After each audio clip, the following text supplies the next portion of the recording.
এক বক্তা বলছে যে কোনো দোয়ার অর্থ না বুঝলে সে দোয়া আল্লাহর দরবারে কবুল হবে না। বক্তা ভুল বলেছেন, ওর বাপও জানে না দোয়ার অর্থ। ও নিজেও জানে না, ও ভুল বলেছে, ওকে তওবা করতে হবে। ও নিজেও জানে না দোয়ার অর্থ। কালকে একটা তুমি আমি দোয়া দিচ্ছি, একটা ওকে তো অনুবাদ করতে বলো। এই যে আমি একটা বলছি, আল্লাহুম্মা ইন্না আউযু বিকা মিনাল হাম্মি ওয়াল হুজনি ওয়াল আজজি ওয়াল কাসলি ওয়াল জুবনি ওয়াল বুখলি ওয়া গালাবাতিদ দাইন ওয়া কাহরি রিজাল। তুমি সরাসরি আজকে সালাম দিয়ে বলবে সকালে, এটার অনুবাদ করেন তো। আর অনুবাদটা তুমি লিখবা, নাম লাগবে না, বলা অপরাধ হয়েছে। নিজেই জানে না অর্থ। যারা বড় বড় বিদ্বান কোরআন মাজিদের তাফসীর লিখেছে, তারাও অনেক জায়গায় হিমশিম খেয়েছে, বলেছেন আল্লাহই ভালো জানেন। আর তুমি এই কথা কিভাবে বলো? সে বলছে কি যে নামাজে যত দোয়া পড়া হয় সূরা পড়া, এর অনুবাদ যদি না জানা হয় বাংলা, তাহলে তাদের সালাত হবে না, এবং তারা পড়ছে তাদের পড়ছে তাও হয় না। এটা নামি দামি বক্তাই বলছে। নামি দামি বক্তা আমি জানতে চাচ্ছি না, বক্তা তো যার থতির জোর সেই বক্তা। জি, সালাত হবে না, কথাটা ভুল হয়েছে, তাকে এই কথা ফিরিয়ে নিতে হবে। আমি আহলে হাদিস মসজিদের ইমাম, হানাফি মাদ্রাসায় কওমি পড়ি। ছাত্রদের বলেছি তাসবি দানা গোনা বিদাত, কেননা নবী তাসবি দানা ব্যবহার করেননি। ছাত্রদের উত্তর, নবীর সময় মাইক ব্যবহার করা হয়নি। ভালোই তো কথা, তো তুমি ব্যবহার কর, তাহলে তো এখন সবই বেদাত চলে। তুমি আর 5 ওয়াক্ত সালাত আদায় করবে কেন? এখন তুমি 6 ওয়াক্ত পড়ো। যেগুলো ইবাদত সেগুলো হয় বিদাত, যেগুলো প্রয়োজনীয় সামাজিক সেটা বিদাত হয় না।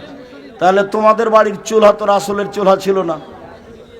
তোমার বাপ মা যে প্লেটে ভাত খায় সেই প্লেট তো রাসূলের ছিল না। তুমি যে রাস্তা দিয়ে হাঁটো রাসূলের তো ওই রাস্তা ছিল না।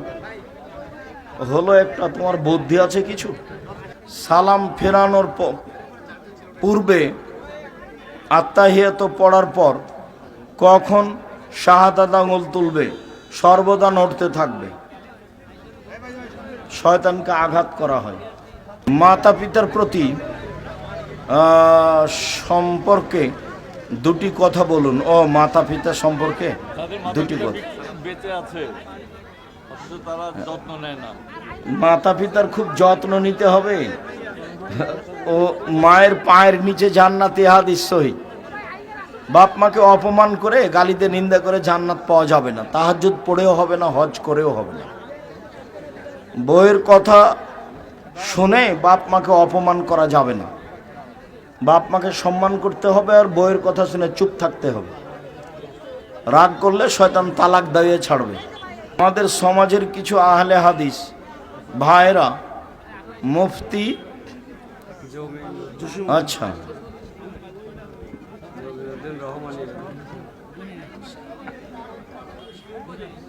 আচ্ছা, যা কিছু লোক কিছু বক্তার ব্যাপারে বাজে মন্তব্য করছে, তো এগুলো তো এক শ্রেণীর লোকের এবং এক শ্রেণীর আলেমের অভ্যাস হয়ে গেছে। যে যখন মনে চাচ্ছে মনে করছে, সে তখন আর একজন আলেমকে একবারে ধুয়ে ছেড়ে দিচ্ছে। সাধারণ মানুষ হয়তো নাজায়েজ নোংরা কাজগুলো। স্বাভাবিক কণ্ঠে মেয়েরা কোরআন পড়বে, মানে নিজে বুঝতে পারছে, শুনতে পাচ্ছে, এরকম। আফায়াদানের পর রব্বানা লাকাল হামদ এই দোয়া জোরে পড়া যাবে কি? যায়, তবে চুপে পড়াই উত্তম। একজন সাহাবী পড়েছিলেন।